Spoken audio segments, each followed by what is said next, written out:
ऐसे धन का क्या करें जो उधार में चला जाए। आत्मधन को जोड़िए जो भवजल पार कराए। जब बच्चे का जन्म होता है तभी से माता पिता बच्चे को ऐसी शिक्षा देते हैं कि वे अधिक से अधिक धन इकट्ठा करें और आराम से सुखी जीवन व्यतीत करें। क्या सचमुच अधिक धन सुख दे सकता है? जिस आदमी के पास ज्यादा पैसा है वह उस पैसे के बारे में ही सोचता रहता है कि कोई इस पैसे को चुरा न ले, कोई उधार न मांग ले, उधार दिया हुआ पैसा वापस मिले न मिले। पैसा घर में रखा है, उसको रात में नींद नहीं आती, पैसे की चिंता रहती है। आपके कमाए हुए धन का कोई हकदार खड़ा हो जाता है। जैसे दो भाई हैं, एक अधिक कमाता है, एक कम, दोनों मिलकर संपत्ति बनाते हैं। बाद में दोनों में बराबर बंटवारा होता है। जिसने अधिक कमाया था वो दुखी हो जाता है। धन से आप आराम के साधन खरीद सकते हैं, सुख नहीं। धनी आदमी परमेश्वर से दूर हो जाता है। उसको लगता है कि परमात्मा की बात तो सन्यासी लोग करते हैं। संसार में हर कोई इस बात को जानता है कि जरूरत से ज्यादा पैसा दुख का कारण बन जाता है। आप कुछ भी बना लो, बड़ी इमारत, महंगे गहने, महंगी गाड़ी, इन साधनों से कुछ भी नुकसान होता है तो दुख पहुंचता है। हीरे और सोने के गहने पहनकर आप शांति से नहीं रह सकते। ट्रेन बस में यात्रा नहीं कर सकते। लोग चलते चलते गले और कान के गहने छीन लेते हैं। ये धन कितना कष्टकारी है। बनाने में कष्ट, रखने में कष्ट, नींद बर्बाद होती है। मन में इसी का ख्याल रहता है और ईश्वर से दूर कर देता है। एक बार एक शिष्य को कहीं से सोने का एक टुकड़ा मिल गया। वह अपने गुरु के साथ कहीं जा रहा था। जंगली रास्ता था, अंधेरा हो गया। वह गुरु से पूछने लगा, गांव कितनी दूर होगा? गुरु हैरान हुआ कि क्या बात है, हम तो कहीं भी रात गुजार लेते हैं। वो शिष्य झोले में बार बार हाथ डाल रहा था। गुरु समझ गया कि शिष्य के पास कुछ ऐसा है जो उसे भयभीत कर रहा है। वो कहीं चला गया। गुरु ने झोले में देख लिया कि एक सोने का टुकड़ा है। गुरु समझ गया कि यही इसके भय का कारण है। उन्होंने सोने का टुकड़ा झोले से निकालकर फेंक दिया और उतने ही वजन का एक पत्थर उसमें रख दिया। दोनों आगे चलने लगे। कुछ दूर चलने के बाद शिष्य ने फिर झोले में हाथ डाला। महसूस किया कि सोना नहीं, पत्थर है। गुरु बात समझ गए और शिष्य से कहा कि आराम कर लेते हैं, क्योंकि अब कोई डर नहीं था, कोई चिंता भी नहीं थी। चिंता का कारण खत्म हो गया था। अब कितने मुश्किल से धन संपत्ति इकट्ठा करते हैं और बाद में दुख पाते हैं।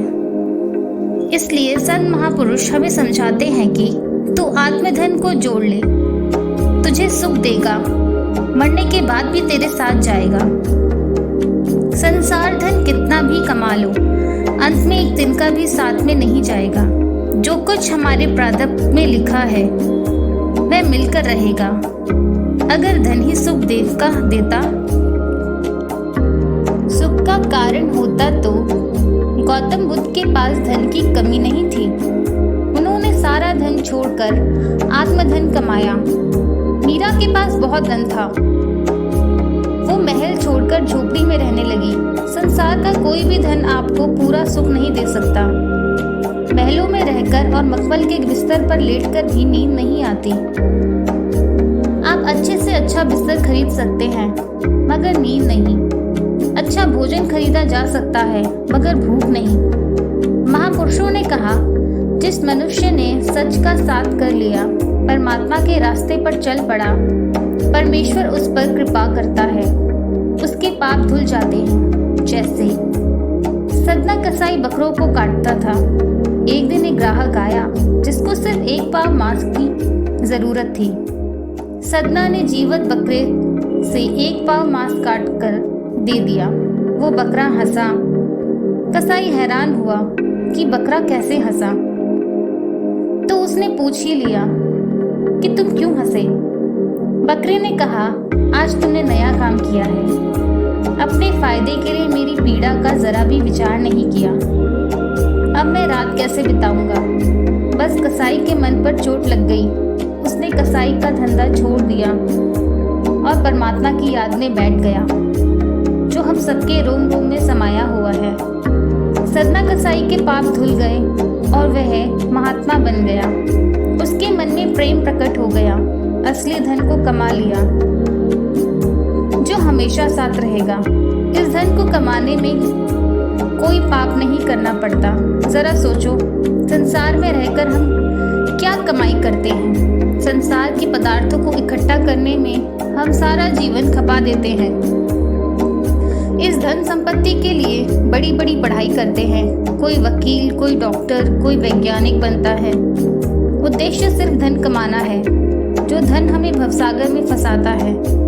अगर हम परमात्मा का नाम छोड़कर सिर्फ धन कमाने में लगे हैं तो हमारे इस जीवन का कोई भी फायदा नहीं, क्योंकि जिस शरीर के लिए धन कमा रहे हैं वह नश्वर है और धन भी नश्वर है। न धन रहेगा न तन रहेगा। एक सेठ ने अपने मुनीम से पूछा कि बता, हमारे पास कितना धन है?